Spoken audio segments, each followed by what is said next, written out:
You're listening to the Charles Aris podcast, Building Your Internal Brand. In this episode, Aris Amplify's president, Kim Shapiro, sits down with Charles Aris Senior Director of Marketing, Sydney Olszewski, to discuss why building your personal brand inside an organization matters just as much as your external reputation. Together, they explore how communication, body language, and relationship building shape visibility, trust, and long-term career growth, especially in today's hybrid and remote workplaces. Let's dive in. Well, hello, everybody, and welcome back to the Charles Aris podcast. I'm Kim Shapiro, and I've got Sydney, our Senior Director of Marketing, and the brains with her team combined behind all of the amazing things you see on LinkedIn. They are so incredibly talented. So I'm so glad you're here today. Thank you for the kind words, and I'm excited to talk about this. I feel like this is hopefully my bread and butter, so excited to dive in here. Absolutely. So today we're going to talk about building your brand internally, so within the walls of the organization. Yeah, let's just dive into it. Sounds great.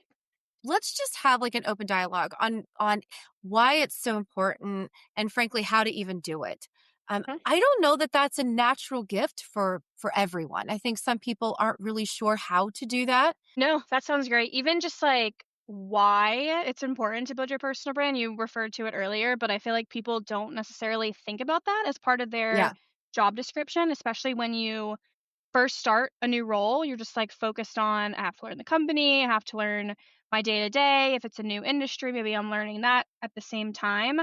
But there's this whole other part of it that is like who you are internally, and it goes well beyond just whatever task you're doing that day or whatever meeting you're attending that day. And it truly is like a whole nother part of your job description, in my opinion, that's not actually written on any job description, but is just something that can go a long way, not only in your reputation at the firm, but I actually think it has a direct impact to like your ability to get things done in the long run, because how you're presenting yourself at a company and how people view you and view working with you is like make or break, in my opinion. Yeah, no, I agree with you completely. So let's talk about identifying your strengths and what I mean by that when I say that. Because, I don't want, there's a little bit of a misnomer there. I don't want it to sound like you don't identify your things you aren't gifted with and then work on those. I mean, obviously there's something to be said for that. But we all have innate gifts that are super wonderful. They're easy for us to capitalize on and to help us build relationships with. And so some of us are charismatic, some of us are good with people, some of us are strategy people. And just, I think there's different lanes that you can take that down. But I used to share with people, because I used to coach, believe it or not, on building your internal brand. And one of the things was identifying your gifts. Sit down and figure out, what are you actually good at? What do you enjoy doing? What, people give you feedback, over the course of your career. What are you hearing? What is the positive feedback that you hear, and use those to your advantage? I think an easy one that's often overlooked is like being a good communicator in general. I think that is a skill that we take for granted a lot of the time, and we think like because that's, at the core of everyone's job, you're sending emails you're probably on meetings, you're probably chatting throughout the day, but being an efficient and like effective communicator and like knowing when to pull in like those softer skills as well. So maybe the first 3 minutes of a meeting, you're really good at making good small talk, not just like forced small talk, and like breaking down barriers with people because you know that Kim went to Legoland a few months ago, or someone is celebrating a birthday next week. Like, being able to lean into those things, and one, being aware of them is hard to do because I think a lot of the times we don't always think about our strengths. We really like think about our weaknesses and like try to overcompensate a little bit on those. But taking even like different types of tests or analysis, like emergenetics we've done internally, or like the Enneagrams, like no matter what it is, I feel like you have to be careful with them because you don't want to be like chained to what a piece of paper is telling you who you are as a person. But taking a few of those to just like get an idea of what they say about you from like your own self-assessment, and then pairing that with what you've been told in a performance review, or maybe what your boss tells you or what somebody that reports to you tells you can like really give you a good look at what your strengths truly are and like allow you to then lean into them. I agree with that. I also think not everyone is a people person. And what I mean by that is not everybody genuinely enjoys people, like just chatting and talking and building rapport. That's not a natural gift for everyone, right? Mhm. But I do think that is an easy way to, like we were just talking about, capitalize on your strengths. I would say if that is not something that you're gifted at, is that if you don't genuinely enjoy just talking to people and engaging with people, and that is not a strength, I do think that is an area where you could spend a little time developing, because at the end of the day, your entire brand is going to be contingent upon your ability to build a relationship with people internally. And I'm not saying you have to be BFFs with everyone, but you certainly want to be, and I'm going to take this down to the last bullet that I had, which is be likable.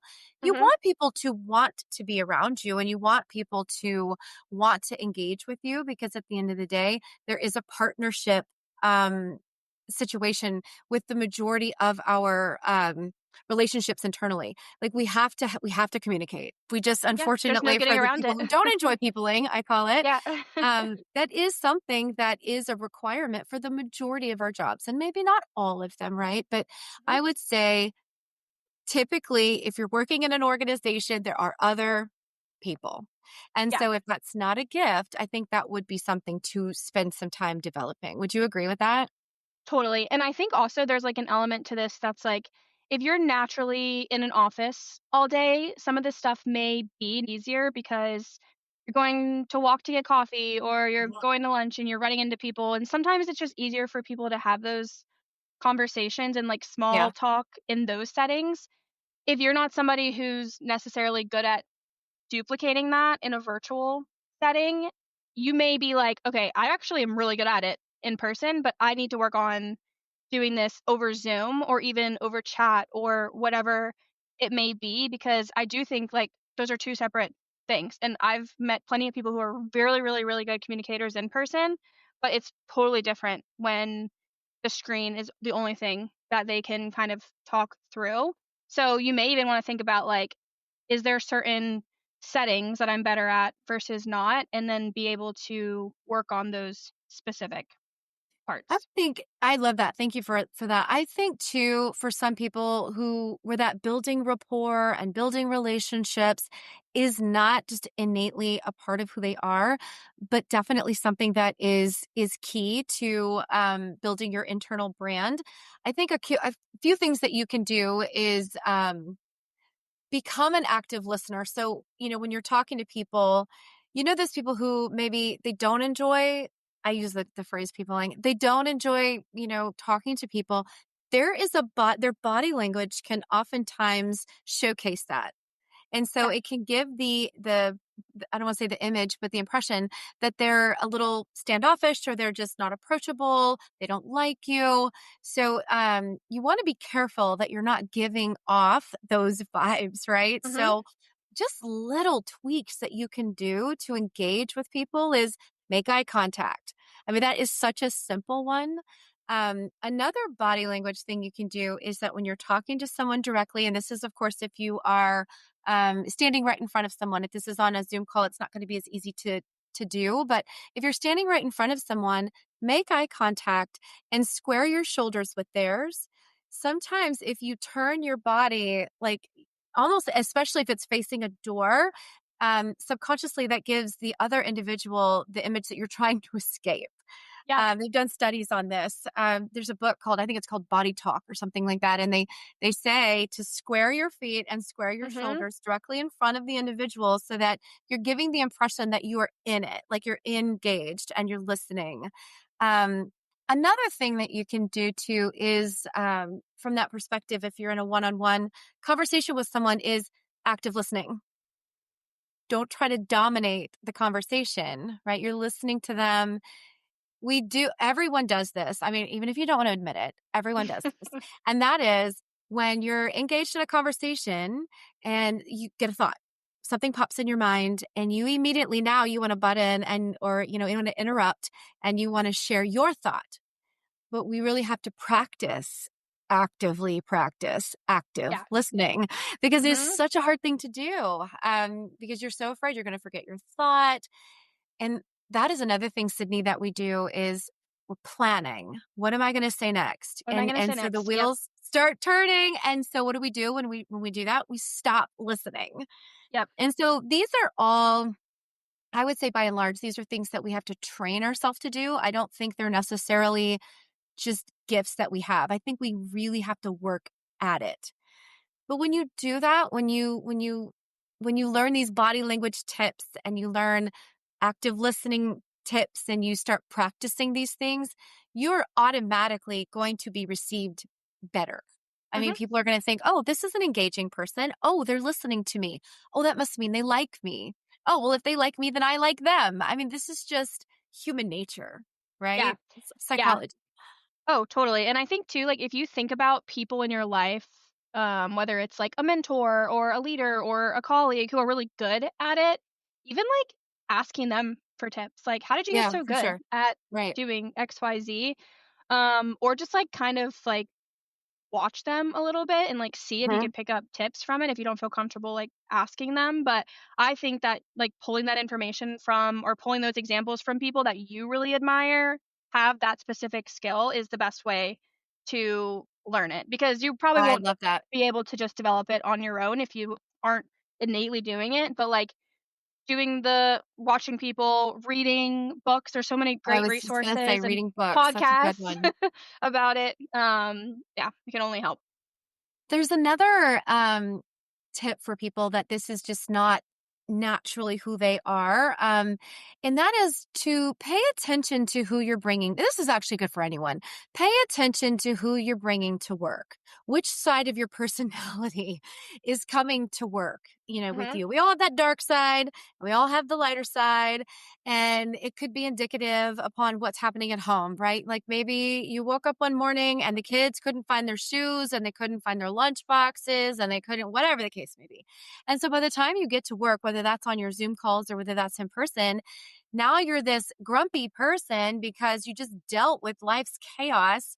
Or maybe there's some really serious things going on in your life, right? And it just heavy, heavy stuff. It's hard to not bring that with you to work. Mhm. But we also have to be aware and be cognizant of the fact that just because that's our load and that's our burden doesn't mean we need to bring that burden to others, right? Especially in the workplace. So I think we just have to be aware. I used to use the example of Eeyore and Tigger. Like, are you an Eeyore at work? Are you the ho hum complainer, always looking for problems? Nothing's going to work, nothing does work. Yep. Or are you kind of more the Tigger that like, I'm in a good mood, I'm happy to be here, I love what I'm doing, I love the people I'm talking to? We can fake that. There's that old, what is it? Fake it till you make it or fake it till you Yep. become it. So maybe you're not Tigger. Okay, fine. Maybe you don't have that kind of energy. That's fine.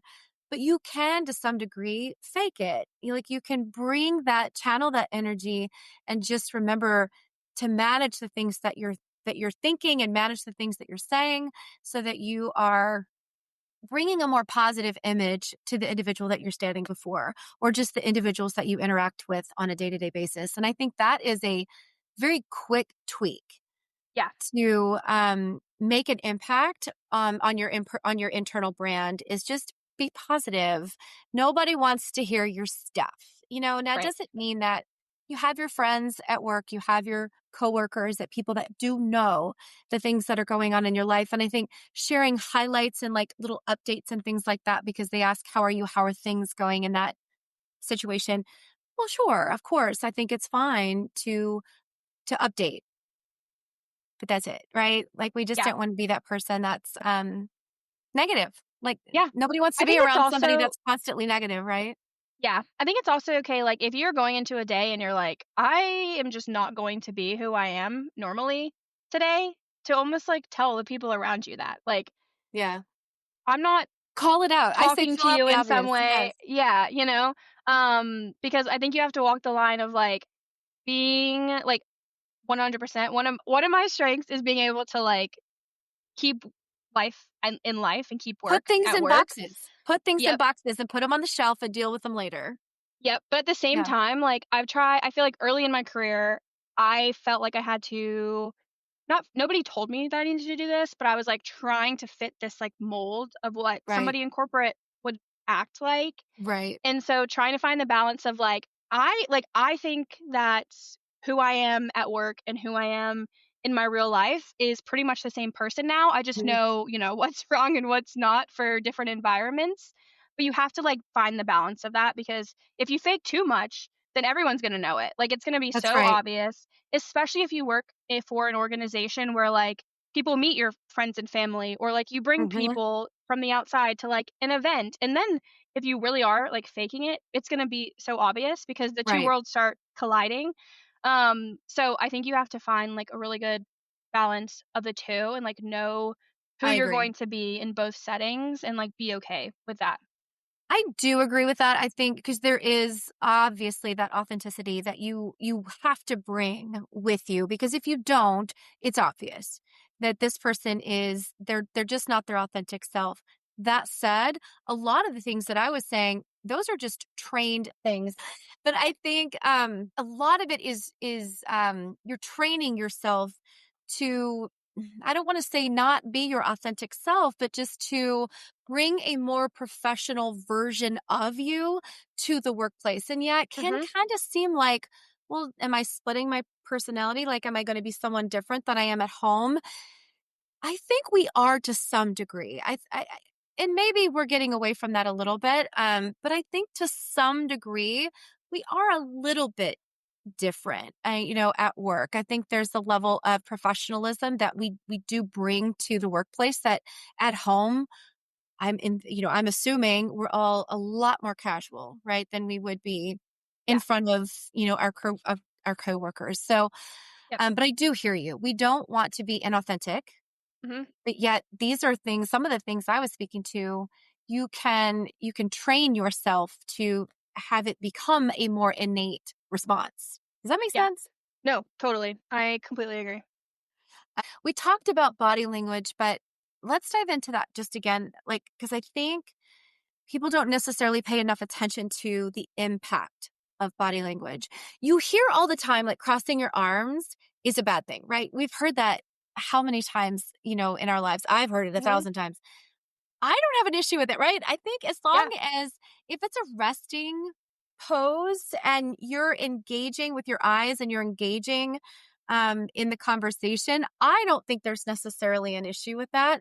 But body language certainly can impact your internal brand. I really do think if you mhm, are appearing closed off, appearing as unapproachable, um, you're building your brand yeah. silently, Yeah, totally, and I not to go back to, like, the in-office versus remote thing, but I think for this sure. is an even more of an issue with remote because, you're on Zoom, Yeah. and I know I'm guilty of this. I will have 500 other things up in the background, Yeah. and so I'm, like, typing, and my typing face is very serious and not very, like, I'm listening and kind, and so sometimes I catch myself, and I'll just be, like, kind of, like, peering into the Right. camera, and, like, my body language is not giving off what I would want it to, but that's because I'm first of all, I'm not paying attention, which is probably obvious to everyone, and I know that's something that a lot of people probably struggle with is we're on Zoom all day, there's so many distractions, people are emailing you, people are chatting you. So I've tried really hard recently to try to, like, quiet the noise around Yeah. those meetings, especially if you're one-on-one with somebody because they can definitely tell if you're not paying Yeah, attention, I but was gonna even say in group one-on-one meetings.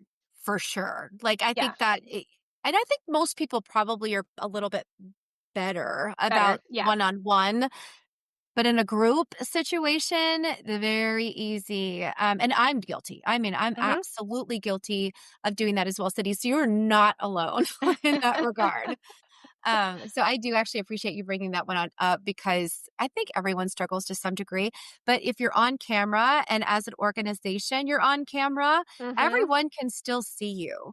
So if you're off to the side typing and you're not paying attention, believe it or not, that is impacting your internal brand. Would you Yeah, agree? I totally agree, and actually, this might be a hot take, but I love that we're camera on, and I love a I do camera too. on meeting because to the body language point, when you're just on the phone with somebody, I find it so difficult to, like, know when to interject, know what they're Yeah, thinking, know if the pause is because they're thinking about something you're saying, if they're about to talk, or the connection is bad. Like, you never right. know.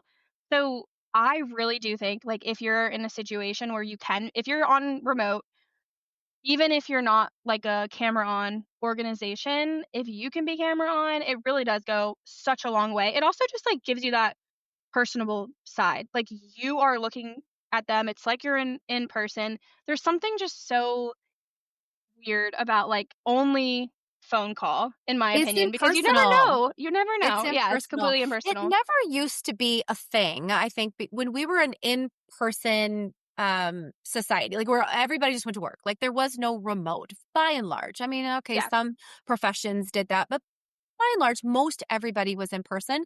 So a phone call didn't feel weird. It Mhm. didn't feel impersonal because you really are having so much engagement throughout the day and throughout the week. But now that we have remote environments, phone calls do feel very impersonal and Yeah. honestly, sometimes even a little questionable. Like, why does this person want to do a phone call and not a Zoom? I don't understand. Like, Yeah. Yeah, so I and agree even with like you. I think it's easier when you're like, I will be presenting something and I'm scanning like the people in the room. Like, are they smiling? Okay, great. This is Yeah, going really well. If they look bored, maybe I should move on to the next topic. So like, if I we agree are with doing that. that to people, people are probably doing that to you as well. So even if you think you're not being watched at one moment in a Zoom meeting, even if there's 100 people on it, somebody Yeah. could very well be reading your body language in that moment. It probably is. Like They probably are. somebody, if there's Yeah. 100 people, somebody's paying attention to you. I do agree with that.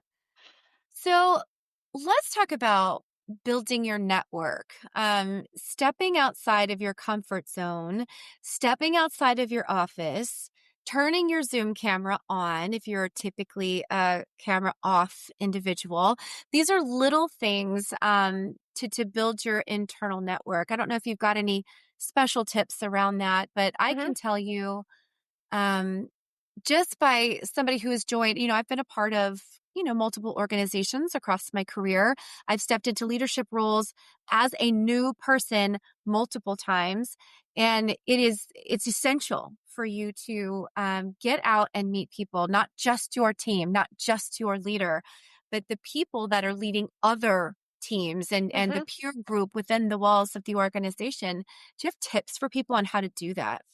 Yeah, I think a couple of things. One great one that I think I'll credit this to TJ Deal, our chief growth officer, because I remember him specifically always telling people like, when you start at a new organization, find like the heads of departments or like the people that have been here for a really long time, and just set up one-on-ones Mm, with them in your first few weeks here. And there doesn't need to be, it really doesn't even need to be about work necessarily, but like, introduce yourself, get to know them, go out of your way to meet them, because especially if they're on like a completely different side of the business as you may not naturally get to know them for right. months, or even the next time everyone's in person or something like that.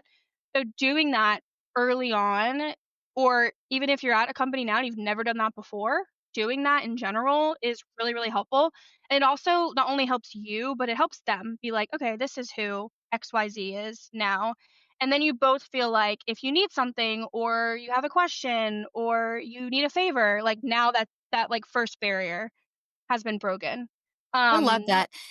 Yesterday, I checked a reference on somebody, and it was the best feedback and actually might impact to some degree their ability to move forward in a process. So this individual, the question was, everybody has a challenge. First of all, let me say glowing reference. Everything was amazing. This is a for a controller opportunity. The candidate just, I mean, it was, they love them. They're so smart. They, wonderful leader. They can scale. They, build process, all the wonderful things you want to hear. It was the very last question. And that was the question I always ask is everybody has one thing. Like there's Mhm. one thing that they could improve upon, or maybe it's a challenge or whatever it is. What is this person's? And the feedback was, well, interesting that you ask. This person, while amazing at their role, an amazing leader, well respected by not only their peer group that worked alongside them and the people that reported to them, What they did not do well was branch outside of their department. Mhm. And so they didn't learn all the facets of the organization. And so because they didn't ever talk to the leader in the manufacturing plant, or they didn't talk to the leader in, another department doing something completely unrelated to what they would have, day-to-day interaction with.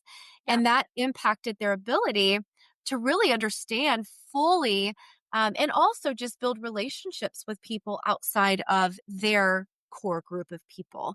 Mhm. And he said that kept that individual from being promoted internally within their organization. So I think that was such a great tip and good advice, that get outside of your department. So even if you feel like, oh, I'm networking, I know everybody in my department. Right, but do you know at least one person in other departments of the organization? Mhm. So I think that's just being aware Yeah. of Oh, that. totally. I always tell my team, especially when they first start, like, get involved in the extracurriculars, if you will, Yes. that Charles Aris has to offer, or any company has to offer. Like, if there's a happy hour that you can go to, even if it's only for 20 minutes, and just meet Yeah. somebody Show up. new. Say hello. Yep. Or like a team building event. We have committees internally that you can join that have nothing to do with any of our day-to-day jobs, but it's a mixture of people from across the organization. So it's a great way to get to know people and to work on something that's a little bit different than, Yeah. your day-to-day. I also think, coming from like in a marketing position, a lot of the times it's like marketing versus sales, if you will. And like there's this like us versus them mentality Yeah. in departments, especially if you work together a lot, but, like, have, like, very different day-to-days. Right. And one thing that I have been really passionate about over the last few years is just, like, breaking that down. Like, it's not an us versus them, we're working together. At the Right. end of the day, we pretty much have the same goal, and having that us versus them mentality across teams is never gonna get you anywhere, and in fact, it's probably just gonna cause you a lot of stress and Yeah. frustration and anger in ways that you don't need. And so one really great way to break that down is just to get to know people and not as the sales director or whoever it may be, but Right. as Kim.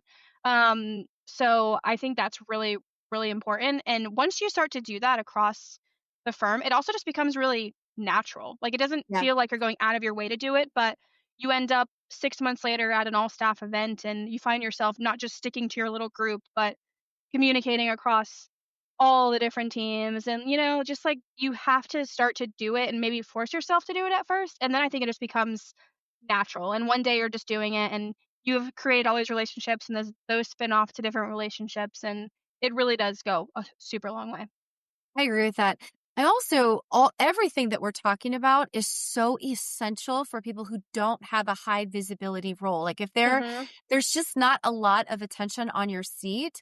And so people could go a year and not even know your name if you Yeah. are not actively out there promoting yourself. And I'm not saying, wave your banner. I'm just talk to people, engage, get to know people, make sure people know who you are. Mhm.